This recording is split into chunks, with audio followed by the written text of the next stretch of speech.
Hello दोस्तों, आप सभी का स्वागत है मेरा यूट्यूब चैनल सुबह स्टडी पे। आज हम लोग पढ़ेंगे जो इरोटेरिया के बुक है बिहार दरोगा स्पेशल, उसका सेट नंबर 9 और ये फुल डिस्कशन के रूप में रहेगा। तो चलिए शुरू करते हैं। इसमें पहला क्वेश्चन हो जाएगा, भारत छोड़ो आंदोलन के दौरान गठित समानांतर सरकारों में से सबसे लंबे समय तक चलने वाली सरकार निम्न में से किस जगह या स्थान की सरकार थी? तो सबसे लंबे समय तक चलने वाली सरकार हो जाएगी सतारा की सरकार, ऑप्शन हो जाएगा ए। और सबसे पहले समानांतर सरकार की गठन भारत छोड़ो आंदोलन के दौरान कहाँ पे हुआ था? तो उत्तर प्रदेश के बलिया में सबसे पहले हुआ था। लंबा समय तक चला था सतारा में। भारत छोड़ो आंदोलन की शुरुआत 8 अगस्त 1942 में हुआ था। अंग्रेजों द्वारा भारतीयों को पकड़ने के लिए कौन सा ऑपरेशन चलाया गया था? तो ऑपरेशन 0 आवर। 2 नंबर हो जाएगा, मद्रास लेबर यूनियन का गठन निम्न में से किसने किया था? तो ये किए थे बीपी वाडिया। बीपी वाडिया किए थे। कब? तो 1918 में ये किए थे। प्रथम कार्यवाहक राष्ट्रपति कहेगा तो कौन थे? भारत के प्रथम कार्यवाहक राष्ट्रपति थे बीपी गिरी। कौन थे? बीबी गिरी थे। आगे देखेंगे 3 नंबर क्वेश्चन हो जाएगा। 3 नंबर क्वेश्चन हो जाएगा, 1931 में निम्न में कौन सी घटना सबसे पहले घटित हुई थी? 1931 में निम्न में से कौन सी घटना सबसे पहले घटित हुई थी? तो इसमें से हुआ था चंद्रशेखर आज़ाद की शहादत, और ये हुआ था 27 फरवरी 1931 में। ऑप्शन हो जाएगा ए। गांधी इरविन समझौता कब हुआ? तो 5 मार्च 1931 को गांधी इरविन समझौता हुआ था। अब आपसे पूछेगा कि इसका अन्य नाम क्या है? तो इसका अन्य नाम दिल्ली समझौता हो जाएगा। आगे है, भगत सिंह को फांसी कब दिया गया था? 23 मार्च 1931 को भगत सिंह और सुखदेव और राजगुरु को फांसी दिया गया था। कांग्रेस का कराची अधिवेशन कब हुआ था? तो 28-29 मार्च 1931 को। आगे देखेंगे 4 नंबर हो जाएगा, सविनय अवज्ञा आंदोलन के दौरान कांग्रेस द्वारा न लगान न टैक्स अभियान कहाँ पे चलाया गया था? तो ये चलाया गया था संयुक्त प्रांत में। और ये कब चलाया गया था? तो 1930 में। बानर सेना और मजरी सेना के संबंध कहेगा तो सविनय अवज्ञा आंदोलन से हो जाएगा। आगे हो जाएगा 5 नंबर क्वेश्चन है। 5 नंबर देखेंगे, निम्न में किसने 1857 की क्रांति में भाग नहीं लिया था? तो इसमें से सभी हो जाएंगे। इनमें से सभी, कोई भी 1857 की क्रांति में भाग नहीं लिया था। 1857 की जो क्रांति हुई थी उसे जांच के लिए पील आयोग के गठन किया गया था। 6 नंबर हो जाएगा, टॉमस मुनरो का मद्रास के गवर्नर के रूप में कार्यकाल क्या था? तो ये हो जाएगा 1820 से 27 तक। ऑप्शन हो जाएगा ए। भारत में रैयतवाड़ी व्यवस्था का कहेगा गठन किसने किया था या नींव किसने रखी थी? तो टॉमस मुनरो तथा कर्नल रीड मिलकर। आगे बढ़ते हैं, 7 नंबर क्वेश्चन हो जाएगा, कांग्रेस के किस अधिवेशन में कांग्रेस के सदस्यों को खादी वस्त्र पहनना अनिवार्य कर दिया गया था? तो ये किया गया था 1926 के गुवाहाटी अधिवेशन में। और इसका अध्यक्षता कौन किए थे? तो श्री निवास अयंगर। कांग्रेस के महिला अध्यक्ष कौन थी जो कि भारतीय थी? तो कांग्रेस के महिला अध्यक्ष बनने वाली प्रथम भारतीय हो जाएंगी सरोजिनी नायडू, और ये बनी थी 1925 के कानपुर अधिवेशन में। और केवल कहेगा कांग्रेस के प्रथम महिला अध्यक्ष कौन थी? तो ये देंगे एनी बेसेंट, और ये बनी थी 1917 में कोलकाता अधिवेशन में। आगे देखेंगे, आगे हो जाएगा 8 नंबर है, अलाउद्दीन के रणथंभौर अभियान में बिहार के किस शासक ने भाग लिया था? तो बिहार के शासक भाग लिए थे शक्र सिंह। और ये कहाँ के शासक थे? तो बिहार के दरभंगा के ये शासक थे।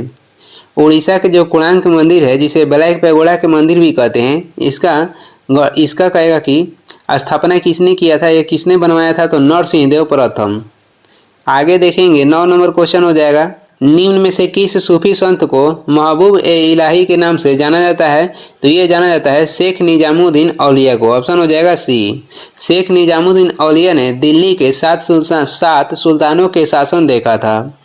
और शेख निजामुद्दीन औलिया के जो दरगाह है ये कहाँ पे है? तो दिल्ली में है।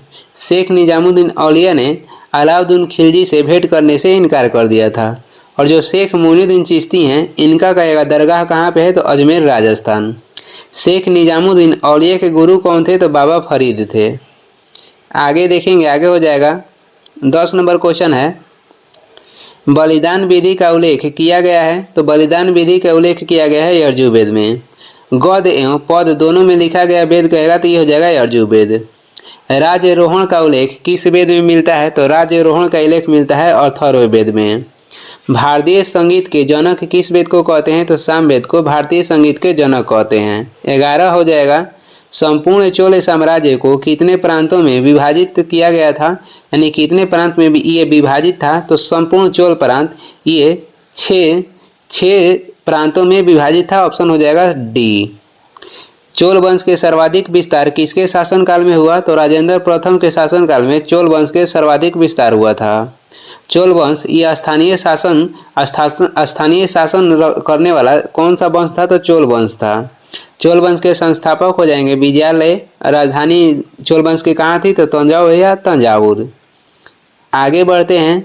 12 नंबर हो जाएगा। दैवी अधिकार सिद्धांत को किस शासक ने चलाया था? तो दैवी अधिकार सिद्धांत को चलाए थे कौन? तो ये चलाए थे अलाउद्दीन खिलजी। दैवी अधिकार सिद्धांत को किसने चलाया था? तो अलाउद्दीन खिलजी चलाए थे। आगे बढ़ेंगे। चालीसा दल के का गठन किसने किया था? तो चालीसा दल के गठन किए थे इल्तुतमिश और इसे समाप्त किए थे बलबन।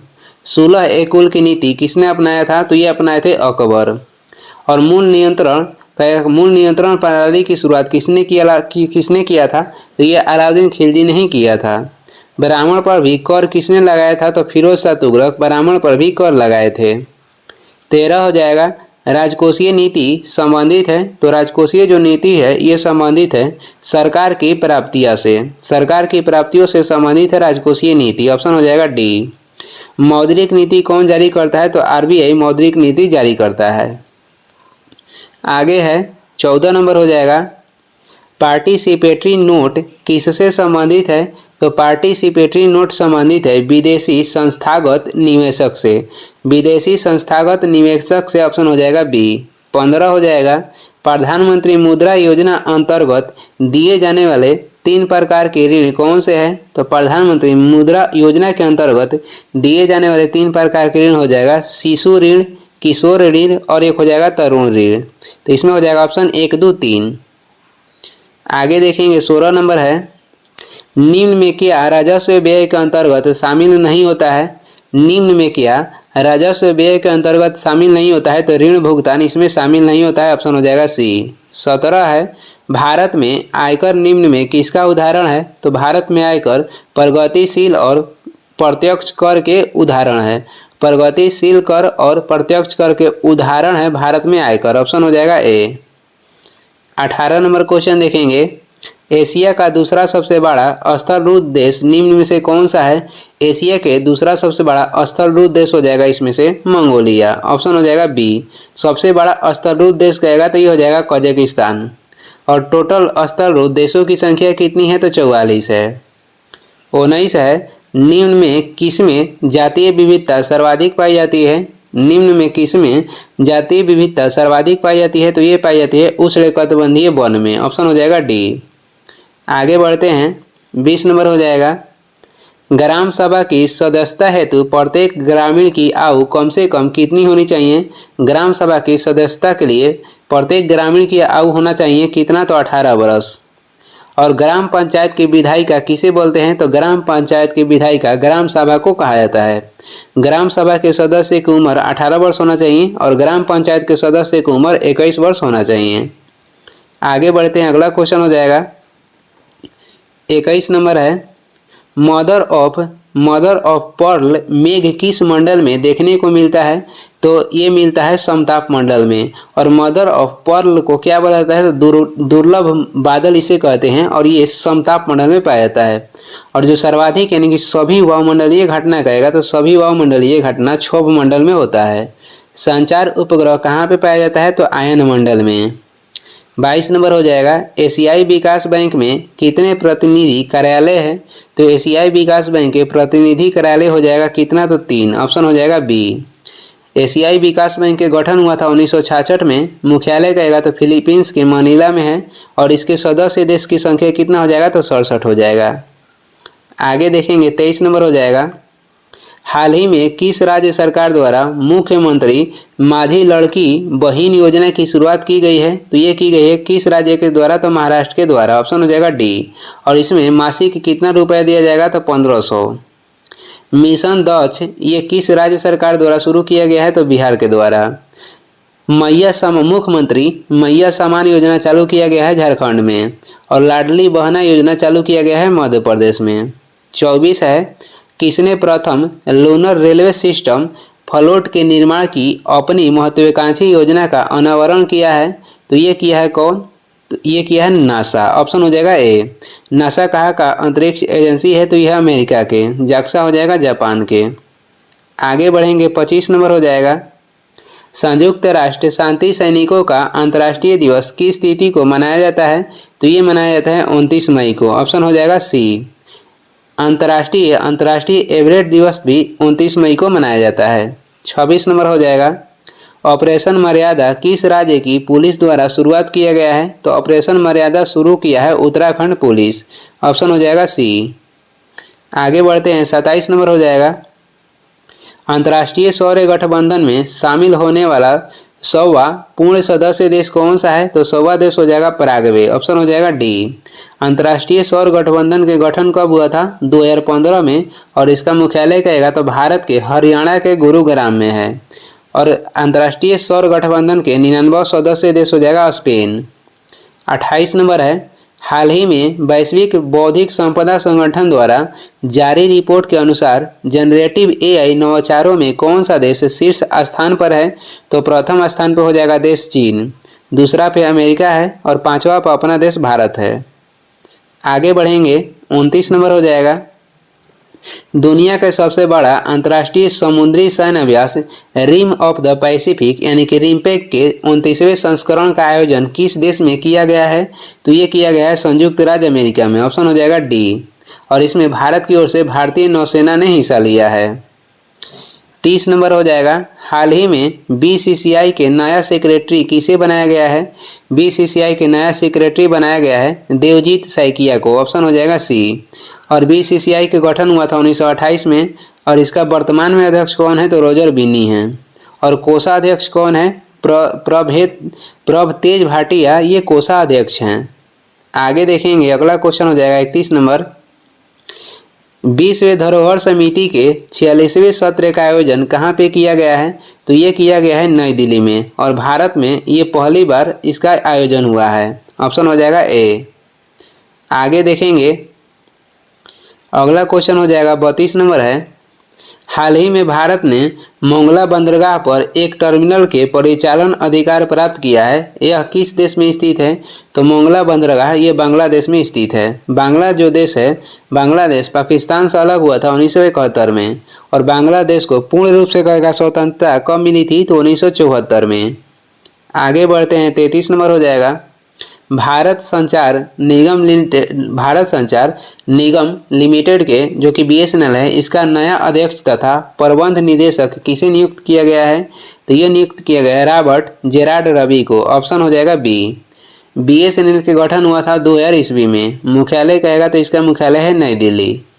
आगे देखेंगे, 34 नंबर हो जाएगा, किसके द्वारा कृषि उद्यमियों को सहायता देने के लिए स्टार्टअप और ग्रामीण उद्यमों के लिए कृषि कोष पहल को लॉन्च किया गया? तो ये हो जाएगा किसके द्वारा? तो नाबार्ड के द्वारा। नाबार्ड के गठन हुआ था शिवरामन समिति के तहत 1982 में। आरबीआई के गठन 1935 में हुआ था यंग हिल्टन समिति के तहत। नीति आयोग के गठन 2015 में हुआ था योजना आयोग के स्थान पे। 35 नंबर हो जाएगा, हाल ही में प्रधानमंत्री नरेंद्र मोदी द्वारा किस राज्य या केंद्र शासित प्रदेश में जेड मोड टनल का उद्घाटन किया गया? तो ये किया गया है जम्मू कश्मीर में। कहाँ पे किया गया है? जम्मू कश्मीर में।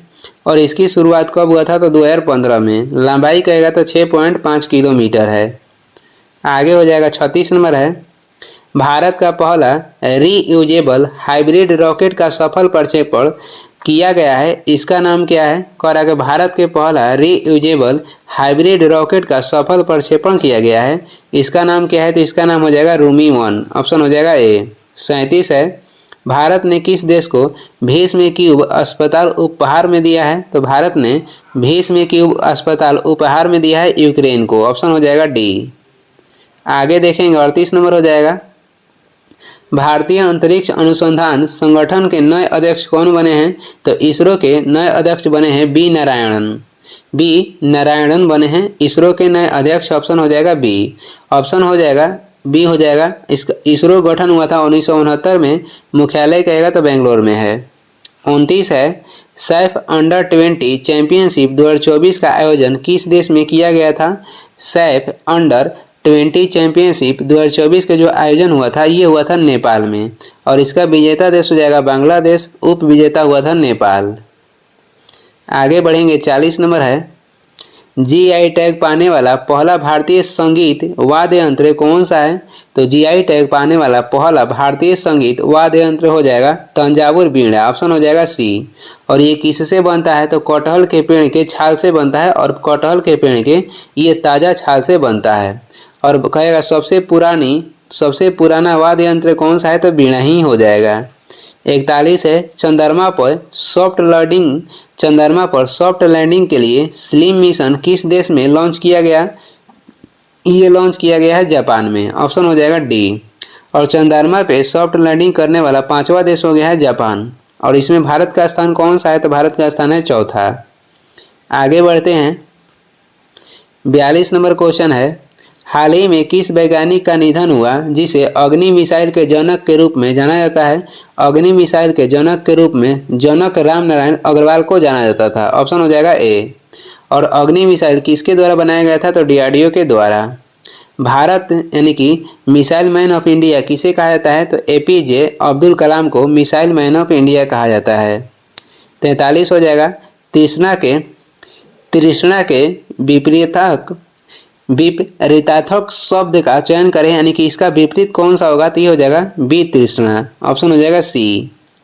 आगे देखेंगे 44 नंबर है माथे पर बल पड़ना मुहावरे का सही अर्थ है? तो माथे पर बल पड़ना मुहावरे का सही अर्थ हो जाएगा असंतोष प्रकट करना। ऑप्शन हो जाएगा डी। 45 है राम की गाय बहुत काली है। इस वाक्य में काली शब्द क्या है? राम की गाय बहुत काली है। तो वाक्य में जो काली शब्द है ये क्या है? तो काली शब्द हो जाएगा विशेषण, और जो बहुत है ये हो जाएगा प्रविशेषण। 46 नंबर देखते हैं मंत्रिपरिषद में कौन सा समास है? तो मंत्रिपरिषद में तत्पुरुष समास हो जाएगा। ऑप्शन हो जाएगा ए। 47 है अभ्यागत शब्द में उपसर्ग है। तो अभ्यागत शब्द में उपसर्ग हो जाएगा अभी। ऑप्शन है सी। आगे बढ़ते हैं the synonymous of word monolithic is, इसका क्या हो जाएगा? कह रहा है कि the synonymous of word monolithic हो जाएगा क्या? तो हग हो जाएगा। ऑप्शन हो जाएगा डी। 49-50 क्वेश्चन 49-50 में कह रहा है कि select the appropriate one word of substitution. तो इसमें हो जाएगा 49 में a person who helps another in crime. कह रहा है कि a person who helps another in crime, तो इसका हो जाएगा एक्कम्प्लिश। ऑप्शन है ए। आगे बढ़ते हैं 50 नंबर है an artist work specially one on a large scale. तो इसका हो जाएगा ओपस। ऑप्शन है बी। 51 नंबर देखेंगे भारतीय संविधान का निम्नलिखित में से कौन सा उपबंध कनाडा के संविधान से लिया गया है? तो भारतीय संविधान का निम्नलिखित में से कौन सा उपबंध कनाडा के संविधान से लिया गया है? तो ये लिया गया है उच्चतम न्यायालय का परमादर्शदायी क्षेत्राधिकार। उच्चतम न्यायालय का परमादर्शदायी क्षेत्राधिकार। न्यायपालिका की स्वतंत्रता ये लिया गया है अमेरिका से, और समवर्ती सूची की संकल्पना ये ऑस्ट्रेलिया से लिया गया है। आगे बढ़ते हैं 52 नंबर हो जाएगा भारतीय संविधान का कौन सा अनुच्छेद यह आदेश देता है कि राज्य को कलात्मक या ऐतिहासिक रुचि के प्रत्येक स्मारक या स्थान की रक्षा करनी है चाहिए? तो ये इसका उल्लेख मिलता है अनुच्छेद 49 में। अंतरा कह रहा है कि कलात्मक या ऐतिहासिक रुचि के प्रत्येक स्मारक या स्थान की रक्षा करनी चाहिए, इसका उल्लेख अनुच्छेद 49 में किया गया है। अनुच्छेद 39 के ए में क्या है, तो कानूनी सहायता प्राप्त होगा, ये अनुच्छेद 39 ए के तहत है। पर्यावरण और वन जीव के संरक्षण का उल्लेख किसमें मिलता है, तो अनुच्छेद 48 के ए में पर्यावरण एवं वन जीव संरक्षण के बारे में उल्लेख किया गया है। न्यायपालिका से कार्यपालिका को अलग करना किसमें उल्लेख है, यानी कि पृथक करना, तो अनुच्छेद 50 में। आगे देखते हैं 53 नंबर हो जाएगा, भारतीय संविधान में कौन सा संशोधन उच्च न्यायालयों की अधिकारिता का केंद्र शासित प्रदेशों पर विस्तार से संबंधित है, तो ये संबंधित है 7वां संविधान संशोधन अधिनियम, ऑप्शन हो जाएगा बी। और 7वां संविधान संशोधन जो हुआ था ये हुआ था 7वां संविधान संशोधन कब हुआ था, तो ये होता 1956 में।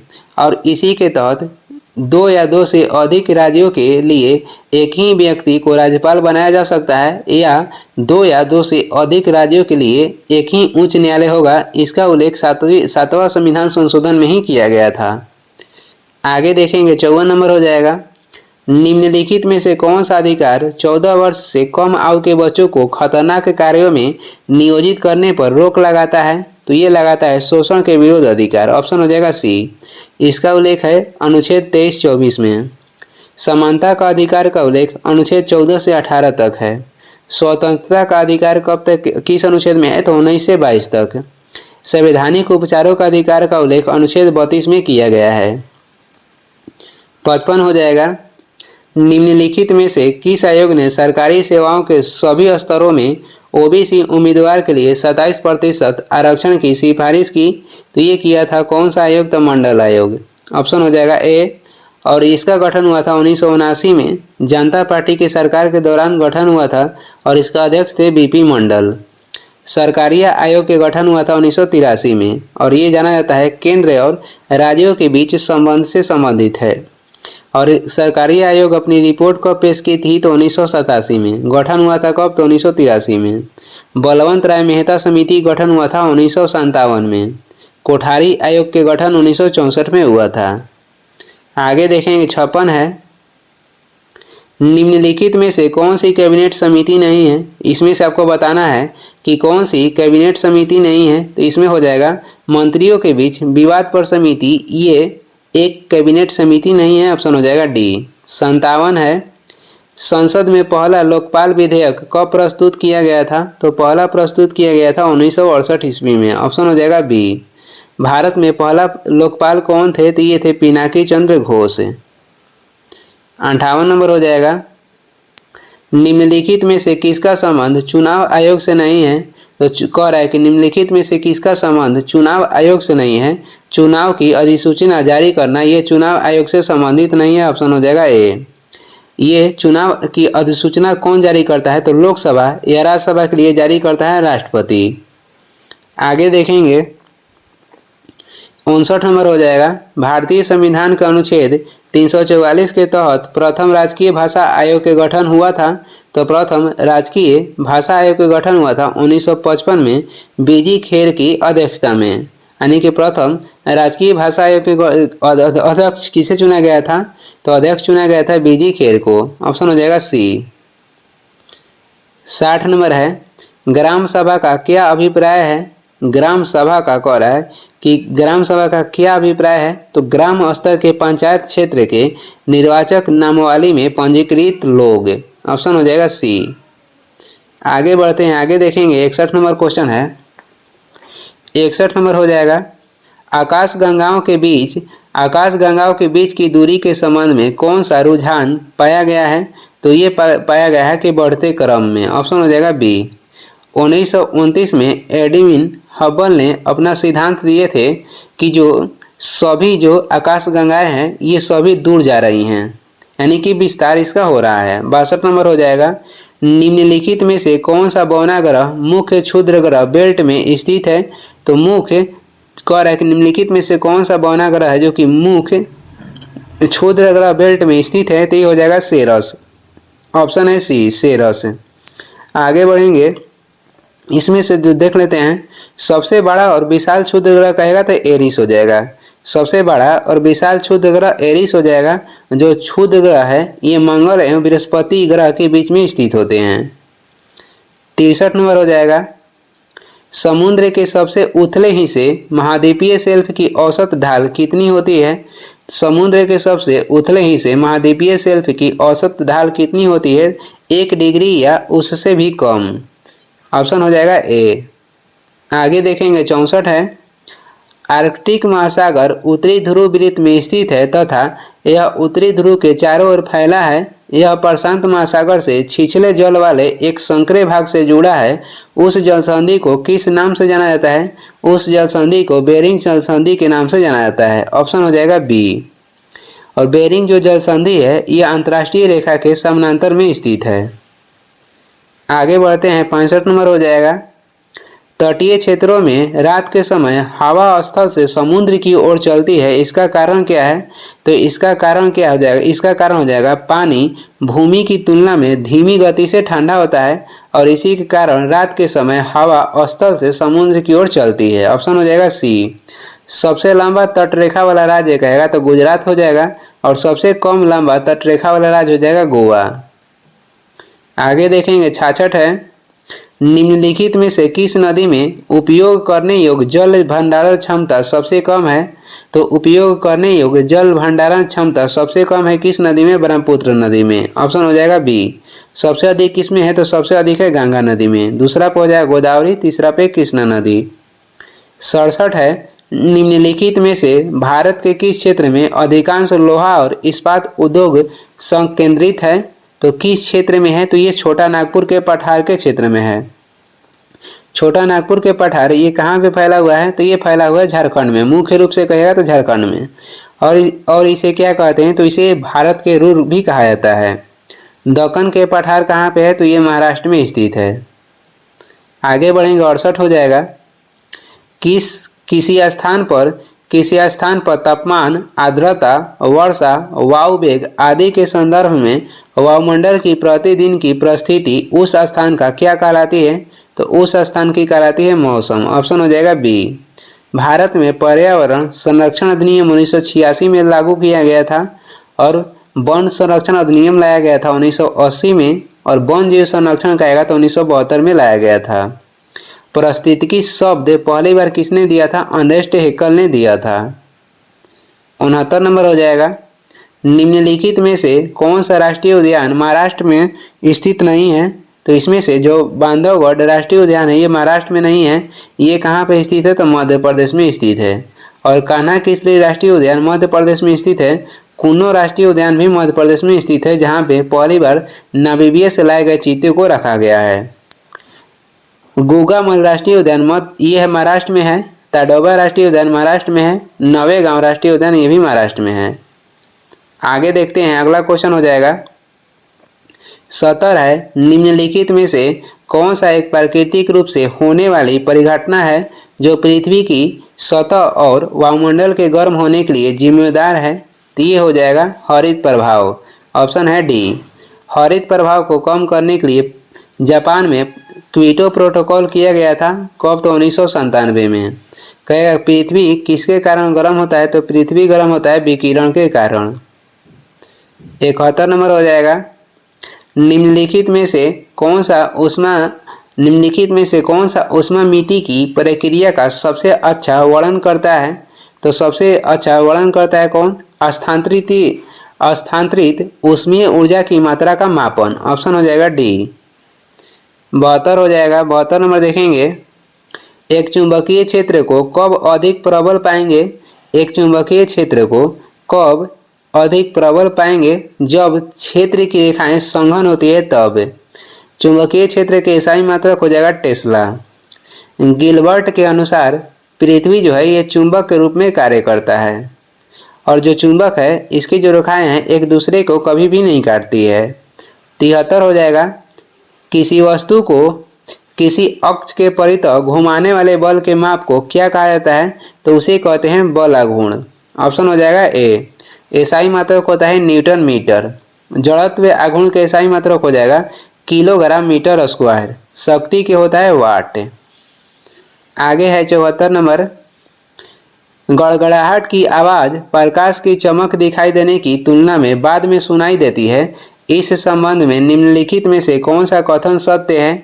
तो इस संबंध में कह रहा है कि कौन सा कथन सत्य है, ध्वनि की गति प्रकाश की गति से बहुत कम होती है, यानी कि प्रकाश की गति अधिक होती है ध्वनि की गति से। ऑप्शन हो जाएगा डी।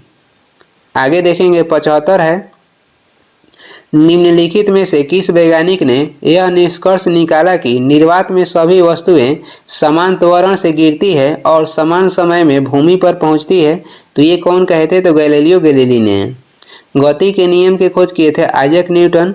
प्रकाश विद्युत प्रभाव की खोज किए थे अल्बर्ट आइंस्टीन।